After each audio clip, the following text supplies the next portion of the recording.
Welcome to today's episode of Shrink for the Shy Guy. I'm your host, Dr. Aziz, and I have a guest that I'm very excited to talk with because there's a few conversations I've had with Nick, who I'll introduce in a minute, that have left me very intrigued. So often for this show, I'll bring in, a guest expert who's someone in the field of confidence, social anxiety. Nick is actually someone that I met through as a colleague. We've worked together for number of years, and he is a master in marketing and runs a team in communication. So you might not think that would be the typical guest I would bring on, but in my conversations with Nick, I kept on thinking, wow, there's a lot about the way that Nick approaches his life that is what I'm steering and guiding people towards, a life of confidence, of betting on himself, of taking risks. Nick Carlson, welcome to the show. Nick runs a marketing agency called Vanguard, and we could explore some of the nuances of what you do, but I know from my personal experience with it that it's a stellar company and the best experience I've ever had with a marketing company, and from the ground up in terms of how things were built, communication, design, care. Extraordinary company. We'll get into some of that and some of the risks you might have taken in business, but also get to know you underneath and learn from you as well. So welcome to the show, Nick. Dude, thank you so much for having me. I'm really excited to be here. And I know, like you said, we've worked together for a number of years, and your mission is something that I'm incredibly passionate about. So I'm excited to share. Yeah. Well, let's dive right in. So, what really stood out to me was, because when you start working with someone for marketing and business, you don't go into like, what was your childhood like, right? But, we would have these periods where we would be chatting and talking and all of a sudden share things about our lives. And you shared something with me about being, I don't know what age, like 9, and basically being like, I needed to figure out how to support my family. And so I was like selling stuff in a parking lot. I don't know if I remember all the details, but I was like, what? So let's go back to that if you're open to it, and just sharing, Yeah. what tell us a little bit more about your story and your background and some of the things that have caused you to grow in the ways that you have. Yeah, absolutely. I live in California now. I didn't grow up here. I grew up in Connecticut, and most people, when they think of Connecticut, they think of like super rich um, movie stars where people have their summer homes, and there is a lot of that, but there's also just a lot of very normal people, and it's not a great place. I don't like to go back, but I grew up in a very, very small town. It was like 1,200 people pretty much. And when I was 8 years old, my mom became diagnosed or misdiagnosed with Lyme disease. She became very, very, very ill. And she went from pretty much having an incredible life, being very, very active. She was an interior designer. My father was an architect. They made a badass duo, and they built houses for some of the biggest names. And she went from that life to virtually bedridden overnight due to a misdiagnosis and a mistreatment. And around that time, my family disbanded for a number of reasons. And at that point, it was literally just me and my mom. And I remember being very young at that point and just being like, okay, we no longer have really a great source of income. She's focusing on completely trying to get herself better and going down all of these avenues. Because again, at this point in time, like, her disease was virtually undocumented. Every doctor that we went to told her she was insane. So she was trying to go down every avenue she could to actually get better. And I wanted her to focus on that. And so I did whatever I could to try to figure out how to help provide and help input at all. So I went to, and unfortunately, being in such a small town, there is not a lot of things to do when you're young and even as you get older. So there's a lot of trouble. It's a very, where I'm from in particular. I don't want to say this is all of Connecticut, but where I'm from, it's a very sad area. There's a lot of drugs, there's a lot of crime, and, you know, no one hires a 9-year-old. So Mm, you hmm. wind up figuring out what you need to do and just trying to stay afloat. Yeah. Yeah. And I mean, I think there's something interesting there where there's a level of necessity, and yet you, it's just it's a certain type of more mature way of thinking. I imagine there could be other 9-year-olds in that situation who are like, I don't know what to do, right? Mom, I don't know, right? But so, Yeah. do you have a recollection of when you were 9 of like, what any sense of why you were predisposed to take responsibility and be willing to do stuff at that age? Were you always that way, or did that just kind of kick online Um, due to that necessity? I don't know if it necessarily kicked online. I was always super headstrong. I'm sure as you've experienced working with me, like I've always just been, I'm very analytical and I really assess the things that are going on around me. And another really amazing part of, that time in my life is even though I was young, uh, my mom and I had very, very open conversations about everything. Right. And I was treated like an adult. And therefore you know, looked at certain situations a little bit differently. Mm, yeah. So what did you do? Small town, need to help support Small town, mom. try to figure out, anything I could do to, pay bills, me mixing in and out with a whole bunch of unsavory people. And eventually,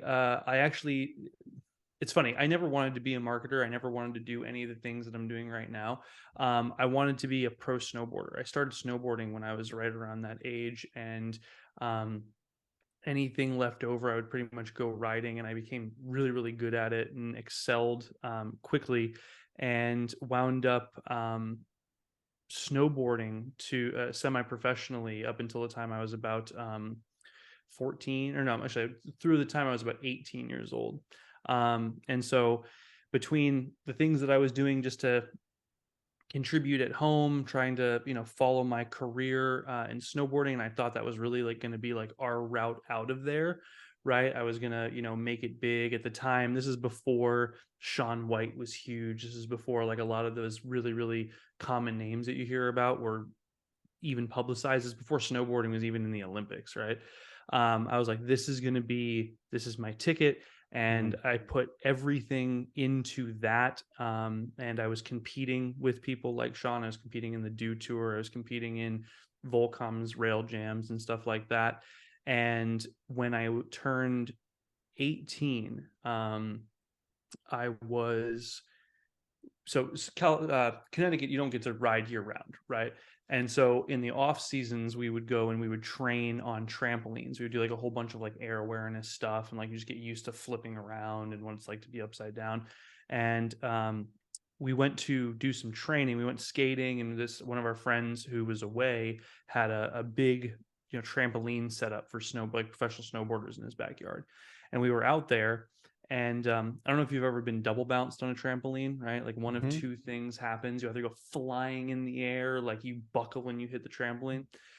I was in the middle of nowhere. Again, really, really small town, probably 35, 40 minutes from like any real civilization. And I was jumping so high on the trampoline that I double bounced myself, and essentially blew my knees out as my legs hit the trampoline. My femur's strongest bone in your body. It obliterated everything from my knee down. I threw the backflip and I dislocated my knees on top of that. And from that point on, I couldn't move, and I had ended Mm, my snowboarding career. mm, So literally like that. I was rushed to the hospital. I had, over the course of the next year, I had 6 different knee surgeries. Um, and I had lost a lot of hope as yeah. far as like what I wanted to do and like what was going to be my ticket out of there and what was going to, ultimately care for my family. Mm. Yeah. Wow. So. Wow. So at that time, you're recovering from all these surgeries. Your mom is still sick, Mm-hmm. Yeah. and So we at were. that point, still unknown stuff, or at that point, was it more under treatment and known? There really was never there was really never a treatment per se. It was a little bit more known, because it started to become a pandemic essentially where I grew up. Um, and so just a little bit of context as to that. So she had Lyme disease. It was misdiagnosed, and they pumped her full of drugs. And when she was misdiagnosed, it showed itself as rheumatoid arthritis. And rheumatoid Mm. arthritis, it's a degenerative disease. There's no cure to it. There's no cure to it. There's just things you can do to stave off the pain and essentially make your quality of life, depending on how you look at it, better. She was misdiagnosed, the rheumatism that was really just in her like elbows and hands at the time spread to every joint in her body. And so it became essentially a crippling disease where she could barely walk. It was very hard for her to maneuver, couldn't really, get in and out of cars, etc. And unfortunately, because it's a degenerative disease, it just gets, as time goes on and you live, it just gets worse and worse and worse and worse. Um, so at that time, um, she was still sick. She was working on trying to manage it. She luckily at that point was still a little bit more mobile around the house than in the later years, and in the years that I've known you.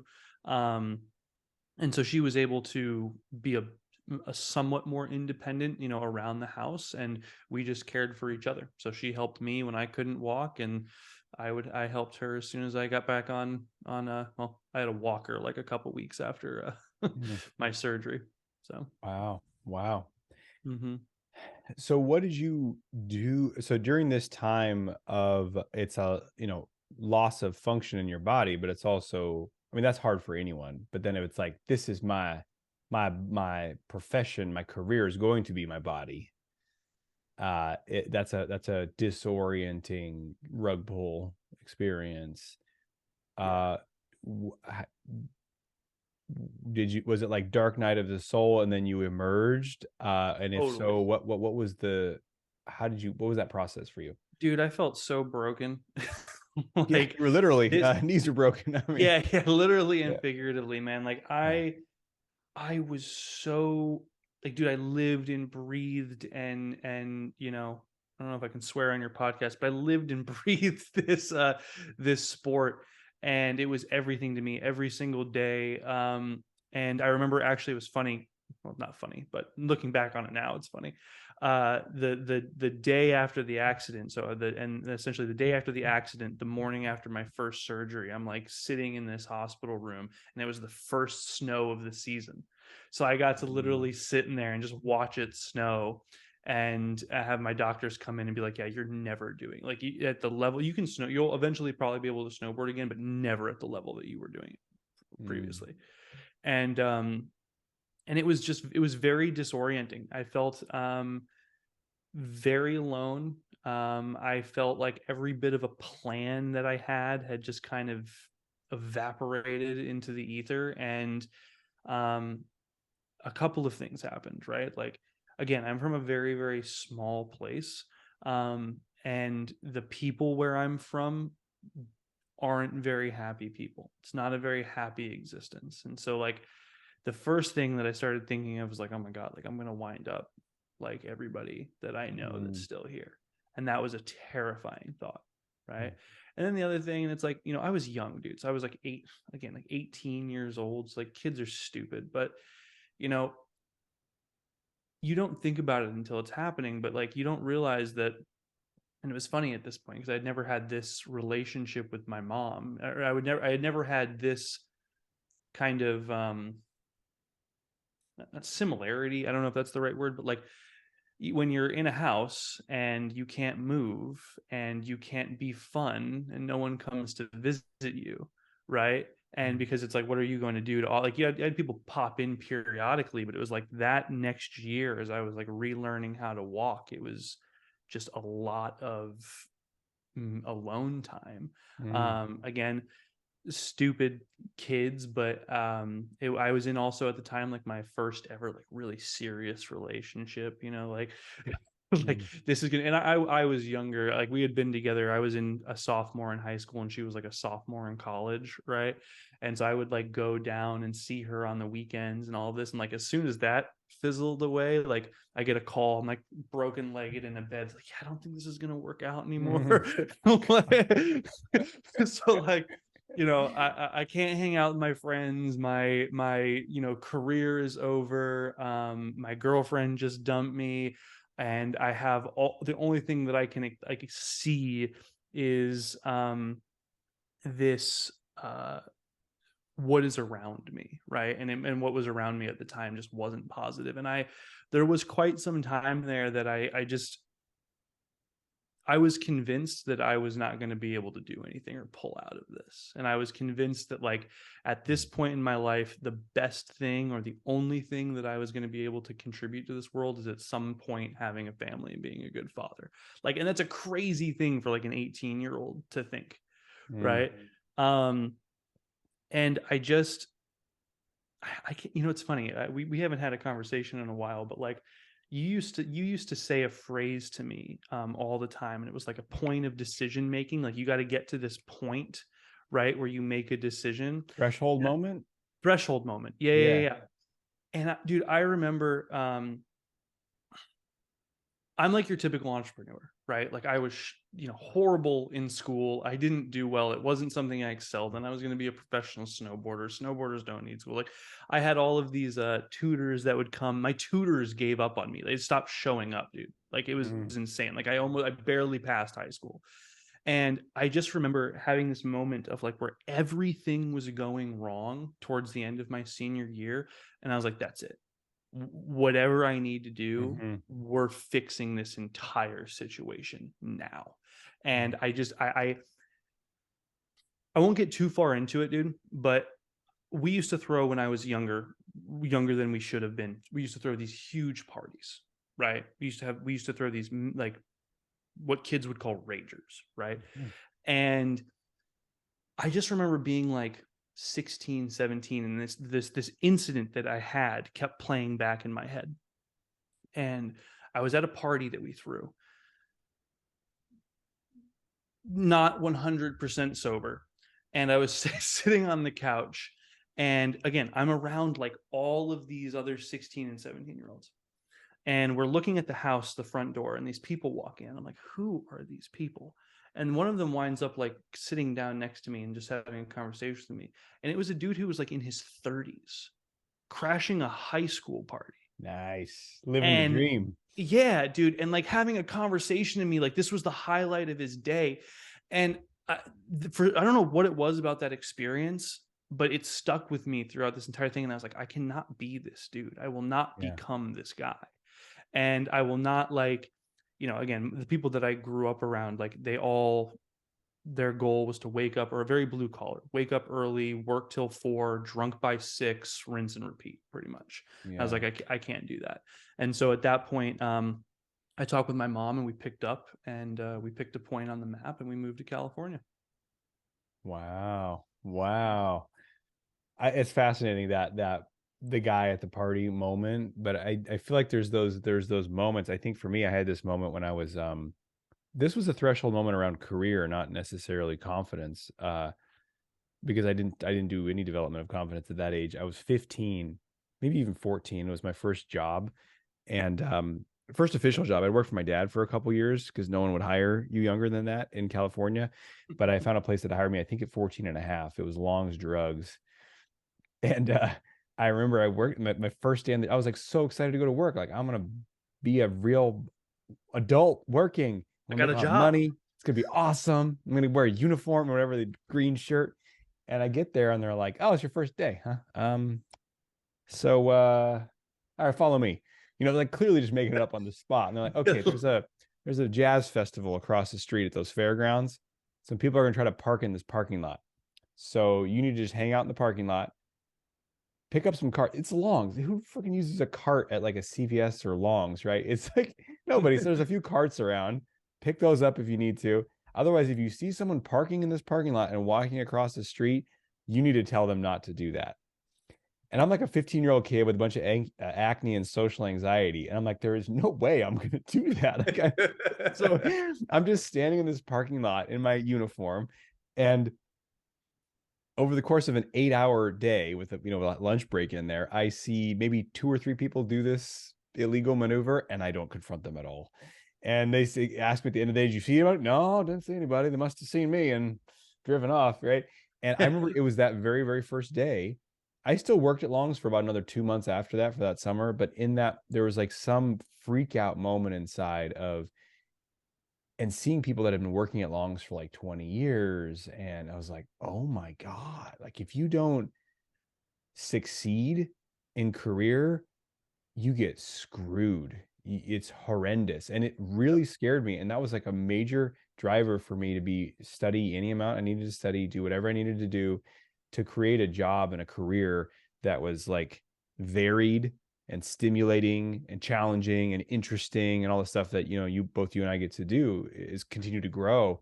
It freaked the hell out of me. And Otherwise, I remember that one day, it was like it's these threshold moments can be powerful. you get sucked in, man. I went back home for the first time in over a decade last year. And the people that I knew back then are still there doing the same thing I was doing before I left. Rinse and repeat. It's crazy. Yeah. Well, you got the ambition drive. So throw a dart onto the map, go to California, Yeah. and So my mom new chapter. Yeah, exactly, man. It was an interesting chapter, man. We wanted to move to California, and we couldn't afford anything above Oceans. If anybody knows Oceanside, you'll understand what I'm about to say. But we couldn't afford anything above Oceanside or below Oceanside. So like Oceanside it was. And when we moved there, it was it was a really rough area, and we didn't have a place. Actually, funny tidbit, if you ever remember the show Rocket Power from when you were younger, like there was like a cartoon for kids back in the day, the entire show was based around Oceanside. So like Nice. that but so we moved there, didn't have a place to stay, lived in like a Motel 6 for 4 to 6 months until we kind of like got on our feet. And I was able to kind of find a job and get into it, and we found a house, and that was the real beginning of my sales career before marketing. Yeah. Yeah. So tell me more about that. You got into sales. Was it something that you had any draw or previous experience with, or you were just like, hey, I'll learn something? So again, like at this point, no snowboarding, was like, I have to figure out how to make something of myself. And I'll be honest with you, like I don't want to like, I don't want to like, I don't want to be very clear here. I don't want to belittle anybody's ambitions. Like I still had very average ambitions. Like I thought my entire life was just going to be like, one day I'll make enough to buy a house, have a family, and like that's it, right? And like I was still kind of operating on that mentality. And I got into sales because previously, like before snowboarding, like all the stuff that I used to do for whomever I worked with at the time, it was all sales in one way or another. And I was really, really good at talking with people, and I was really, really good at conversing. And so I knew I could make a connection and make an offer. And so that was just kind of like the logical next step. And like it bounced around quite a bit. Like I started just doing these ad hoc sales gigs where I get hired by like Verizon for a weekend or whatever, and they'd send me out to like Indy 500 to like stand in the pit, and all I do is just wear a Verizon shirt and talk to everybody that walked by and try to like sell them a phone plan. It was horrible. It was That's a high rejection station right there. 100%. Like my goal at that point was like just to get told to piss off as much as possible. And being then ignored is I like wound a up pleasant it was a pleasant relief. Yeah. And then I wound up getting into network marketing at probably 19 or so.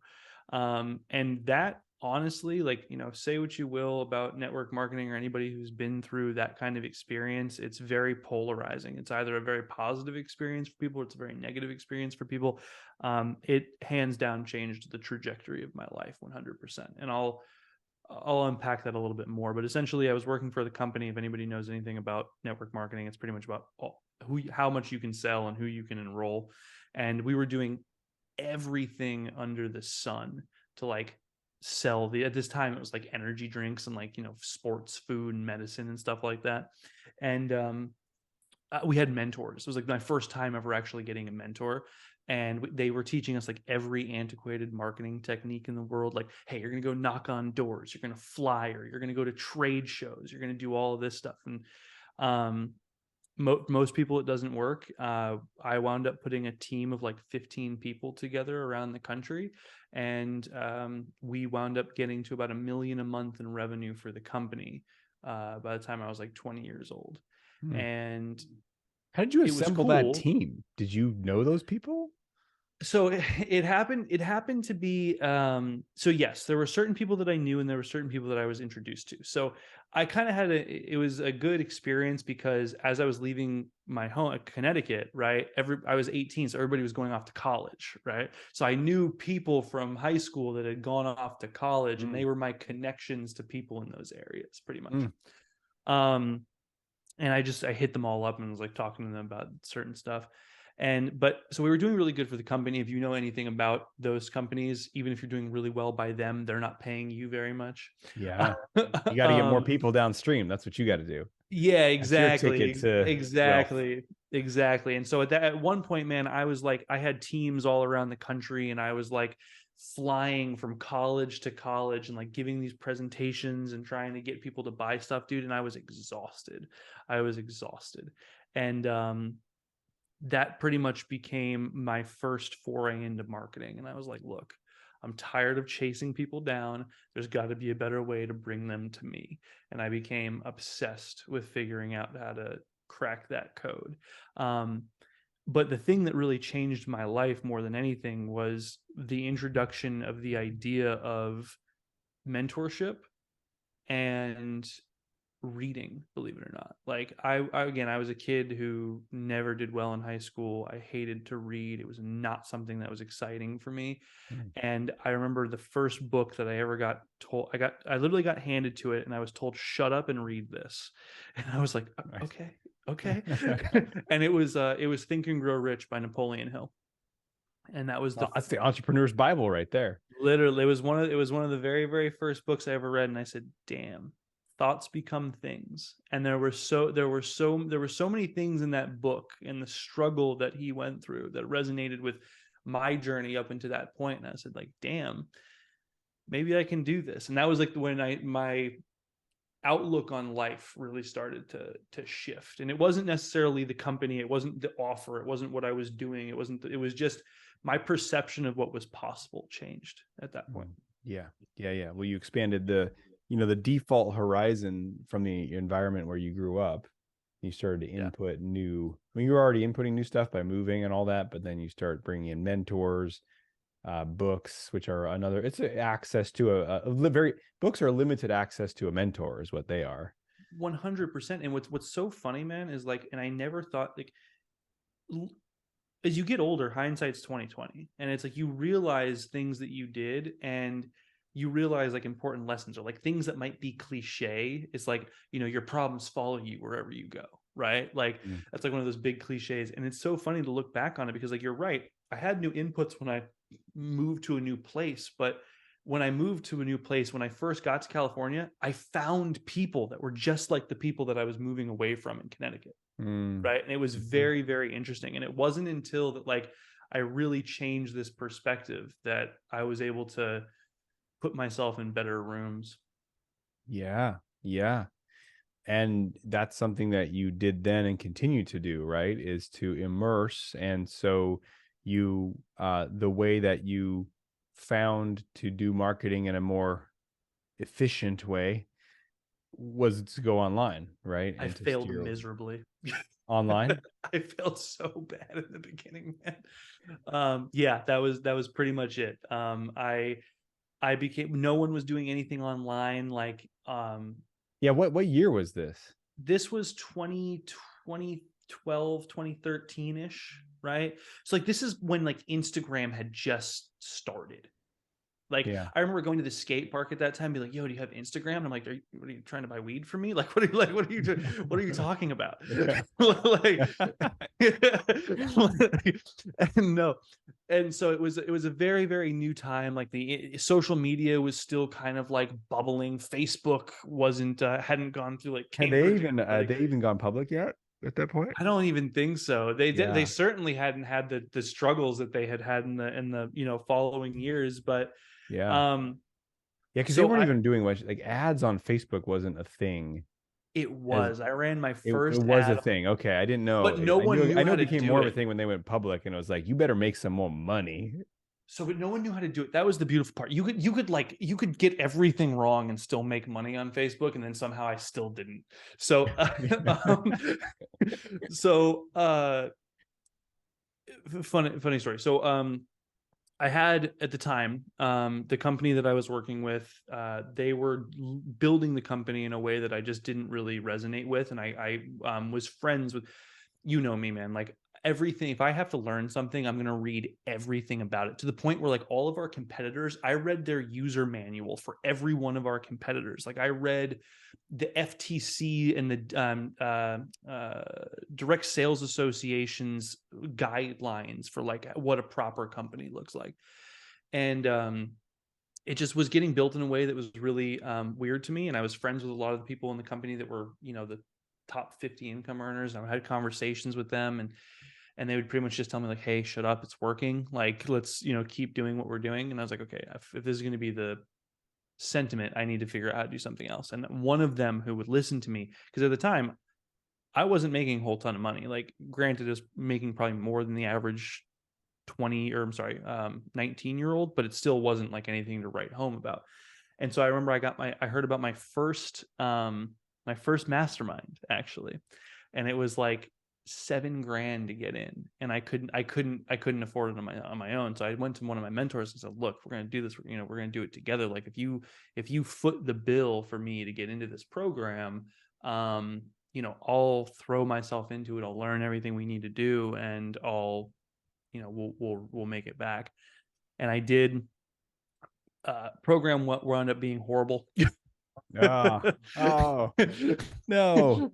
Program wound up being horrible. I wasted a whole bunch of money on that program. I wasted a whole bunch of money just trying to run ads and trying to just do things. And like, this is the first time I ever had I got lead pages back in the day. And it just didn't pan out, but I was hooked, man. I wanted to make this work.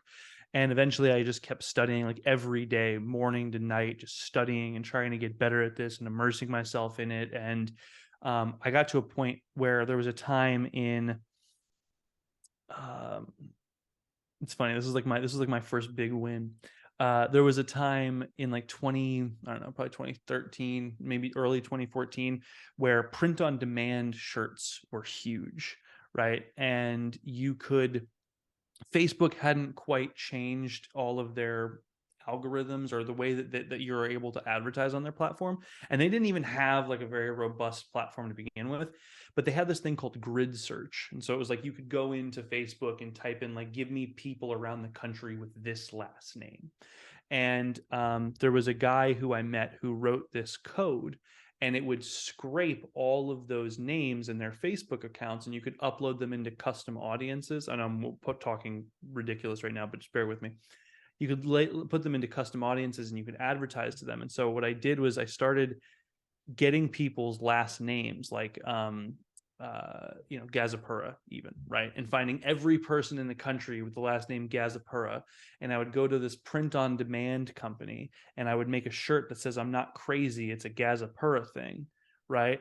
And I would market those shirts to everybody with that last name, and people would buy them by like the 25 pack for like family share with the family reunions and stuff like that. And like, I remember that was like my first ever like printing money experience.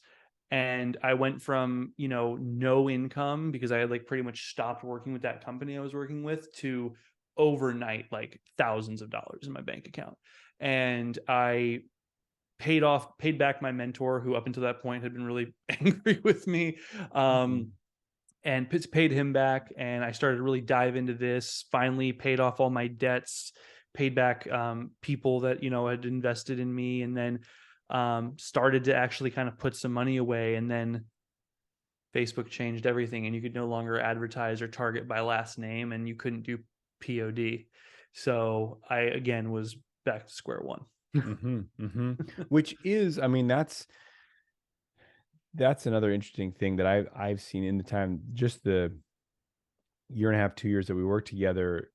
The landscape's always changing, and there's a level of adaptability, and that's not just on internet platforms. That's for all business, really, right? Because especially Yeah. smaller businesses or people's practices, or maybe like a giant company can kind of weather the tide longer, but they're still going to get disrupted and die. Like, I was listening to this really interesting information about Tesla and their gigafactory, and how that cut costs and how far ahead they are over sort of major car manufacturers for electric vehicles. And it's like, well, those companies, it's the classic story of they had the 2-decade head start and didn't do shit, and then, or very minimal, Yep. and then the disruptor comes in. So I feel like every industry, but I think generally people are risk averse, and they're scared, and they don't like to change, and then they just label it as bad. But there's a way that you are more so forward thinking and on offense, it seems, every time I talk to you. So what's your mentality about that when it comes to business and life, about how do you address change? Um. So it's a good question. My offensiveness in life stems from a number of things, right? Like, and I think you can agree. We've had conversations about this, right? Like, I don't think that anything that's ever been achieved that's great has been achieved by staying within your comfort zone. And that was something that I became very aware of. And there were mantras, like, I know it sounds so cliche, but there were things that I would always just tell myself. And like one of them was like, everything that you want in life is on the other side of your comfort zone. Right. And that was a huge driving factor um, in my choice to just go out and try things. And what I found was I was not a very like when I was younger, I was not a very confident person, right? Like I don't want to paint that picture like I've just been confident this entire my entire life. Like what gave me confidence was going out, trying, failing, reviewing my like process, trying it again, getting a little bit better, and being and having that like noticeable. I'm a data guy, right? It's like when the data comes back and it's better than the first time, like that's a promising trend.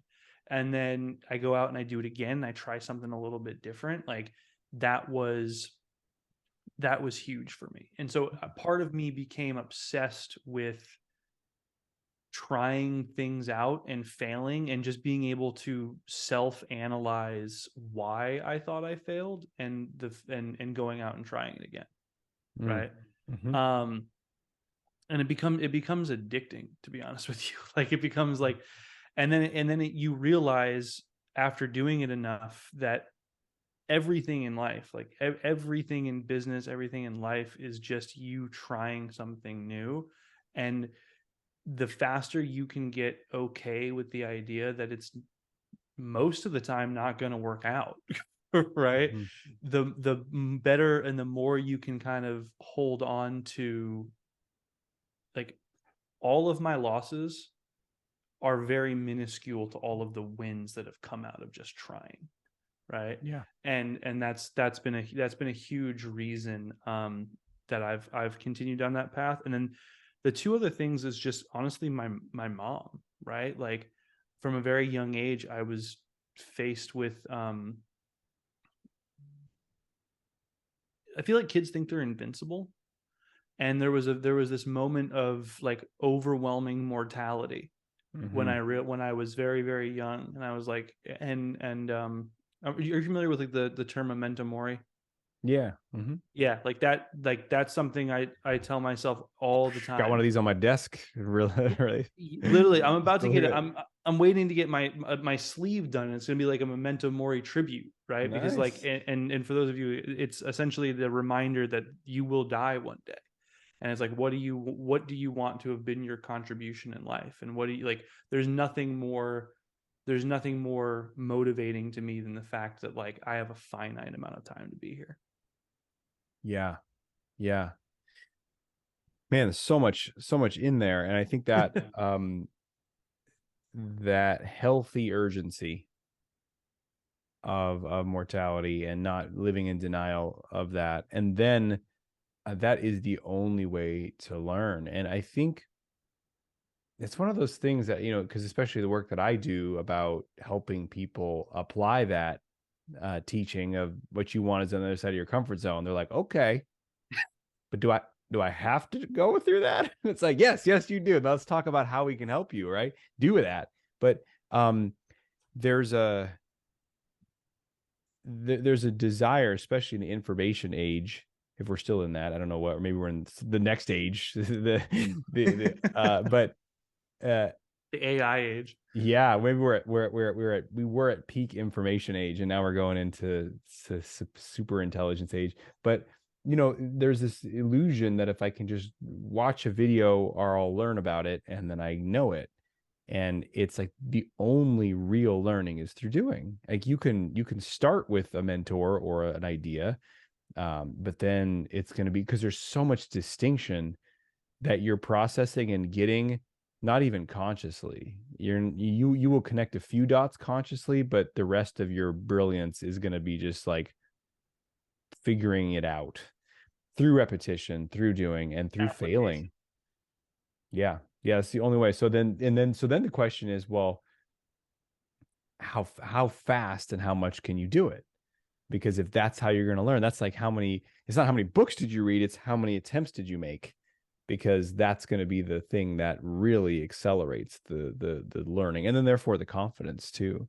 And I think the biggest pitfall for people is that fear of failure and what it means about me. Oh my gosh, it means that it's some old story about, so what is your perspective on, let's say you do try something and it doesn't work, and doesn't work for you, or doesn't work for one of your clients, or someone is upset, or maybe you're worried that someone's going to get upset. Like, how do you perceive that outcome?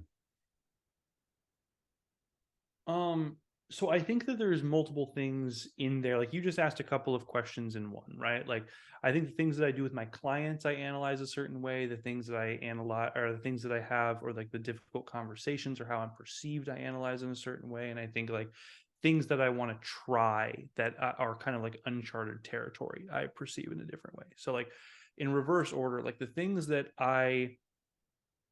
it's funny. I did a module for my mastermind on this a long time ago, and it was like the things that I want to try that are uncharted territory. I pretty much go in with this expectation that 9 times out of 10 it's not going to go the way that I want, and I'm going to be happy if it goes the way one time, right? And that one time, and again, it's detaching yourself from the outcome, right? If it doesn't go the way that I wanted it to, it's not because I suck or because I didn't do a good enough job. It's like, okay, I'm working with the greatest available capacity that I have, the greatest amount of knowledge that I have. And the only way for me to expand that is to go out and try. And then based on me trying, I'm going to have a better understanding of the landscape, and then I can make a better decision the next time. Right. So that's how, like, I just go into it thinking like it's probably not going to work. And if it does, like, yeah, let's go. Conversations with people. I have always been one of like, there was another instance in my life, and it was really interesting to me. And it was like, I had this kind of, so in sales, so fast forward, the marketing, I couldn't make it work. I wound up becoming a salesperson for a fitness company, Fitness International. They own like LA Fitness and a sport and all of them. And I wound up becoming a VP for them. But in the process of doing that, I remember I had this really rare experience where I was able to, I did the math on it. Like over the course of a couple of years, I had over 7,500 conversations with people about their life and about their goals and about like everything they wanted. And I just remember that there was this moment where I sat back and there was this like overwhelming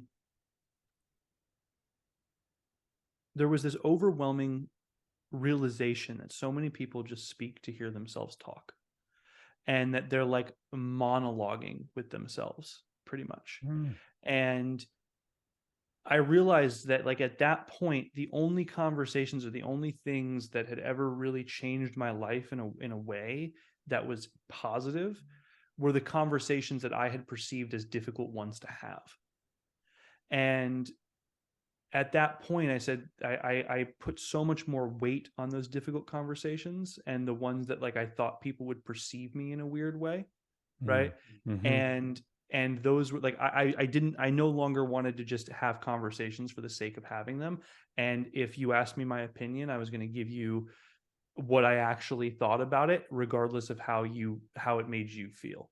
And that was an interesting kind of turning point in my life. And then just like, like the normal aspect of having conversations and like being judged based on the things that you say or like what your interests are is like, this may not be the answer a lot of people that listen to this podcast are looking for, but like my circle is, I made this joke with you one time, like my circle is so small that like I almost cut myself out, right? Like I am not somebody who is constantly out there trying to look to expand my friend group or like find new friends. Like I really want quality people in my life.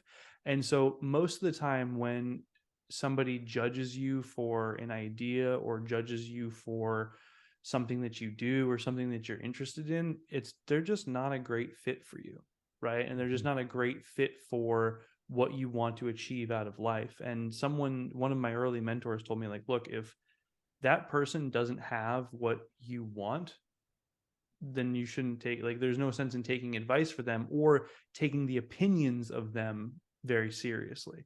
Right. And I don't mean that just from like a financial standpoint, but just like a lifestyle standpoint, like the things like, if you love video games and you're talking to people that think video games are stupid, like you're kind of just setting yourself up to be hurt.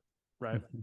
So I try to find groups of people that I'm going to resonate with. And then when it comes to like clients, it's very tactical. But I tell them all the time, like, look, we're going to try new stuff. The landscape changes all the time. And I'll be honest with you, man, in the beginning, in the very, very beginning, when I started my agency, I had a really good skill set, but to your point, knowing how to do something and applying it, two wildly different things. And I remember I used to, I would sign contracts and I would get, clients, and they would want me to do something for them. And I wouldn't 100%, like it wasn't what I signed the contract for, but they'd want me to like look into doing something else for them. And it wasn't what I normally did. So I'd take all of the money that they gave me and I'd go out and I'd buy a mentorship, or I'd go out and I'd buy an apprentice for that specific skill. I'd learn it in like a week and then I'd go apply it, and they'd be so happy that, we would continue. Yeah. Well, that's a whole other mentality that's less purely linear transactional, right? Well, I'm going to do this thing for this person because they did this, versus more seeing all your clients as a collective, right? So if I get better here, I can help that one, and then this one's giving me money. And that's kind of how I think about sometimes I have different offerings at different levels. And so sometimes I think, okay, this one-on-one client is actually funding my ability to go do this other, like my podcast. They're like what were they? Maybe, I think they weren't called sponsors back in the day, when you'd have like a hermit living on your land as a nobility, and they would be like painting. You know what I'm talking about? They were like, there's a name for that, where you basically, the wealthy would support the creation of something. Yes. I Yeah. forget what it's called, but yeah, Yeah. no, I I'm know blanking on it, exactly but what you're it's talking something, about. it feels like that. It's like, I don't see it as one client over here. It's almost like there's a collective of people that I'm here to help, and everyone's pitching in their own way. Yep. And I'm going to keep growing to meet that capacity or give. And I definitely hear you thinking in that more, I guess, transpersonal way. I'm just trying to grow every day, man. Like if I go to sleep better than I woke up, it was a good day. Yeah. Nice. What would you say is something on your growth edge now? It could be anything, professional, personal, that maybe is a little bit like, ooh, shit, spooks you a little, or is the uncomfortable Um, in your life. Something on my growth edge that's uncomfortable. So define growth edge for me, like something that I'm just working on Outside of your that's comfort uncomfortable. zone, or that's where you don't know, or you're not good at it, or you might make mistakes, you might fail, or it's uncomfortable, feels risky, any of those. Um, God, there's a lot, man. Like, you know, I just bought a house in a down market. Like that was pretty scary. Yeah. But no, Variable interest rate. yeah. So really, so that's a good question. I gotta kind of think about that for a second. I think there's a few things happening right now. And one of them is and I was talking with you about this a month or so ago. Like I'm in the process of restructuring how we operate as an agency, and that is a very scary thing that I'm still trying to kind of navigate in and of myself, because it's like, everything on paper, so it's like the idea versus application thing, like everything on paper for what I'm proposing sounds perfect, but if it's not, I'm screwed, and I have quite a huge payroll that I need to adhere to keep people. Like I have people that depend on me, people who pay for their families, and people who and so it's like juggling that transition right now is very, very interesting, of like, taking our old clients and phasing certain ones out while phasing new ones in, and implementing this new process that's still getting kind of vetted. That is definitely uh, something that I'm working on, and that's been stressful. But I live for that stuff, man. It keeps me up at night, but in the best way possible, because it's like Mm. the more that I'm thinking about it, the more that I'm working on it, and I'm putting steps in. And then the other thing is, I'm in the process of developing a software, and I have no idea what I'm doing. So like I've just been high I've been I have a really, really good team with me, and they're kind of helping me lead me through the right areas, and I'm providing my expertise and my feedback, but it's a lot of time and a lot of money invested for something that hopefully works, and it may not. Yeah. Yeah. Well, I feel like that's the essence of the risk, right? It's something that I Totally. hopefully, and it may not, or it may work on iteration 4. And I don't know what I'm on. So I don't even know when I'm going to hit, but I call them the moon shots, right? Like you got to have a yeah. couple of moon shots in your bag at all times. Like, this one thing might retire me.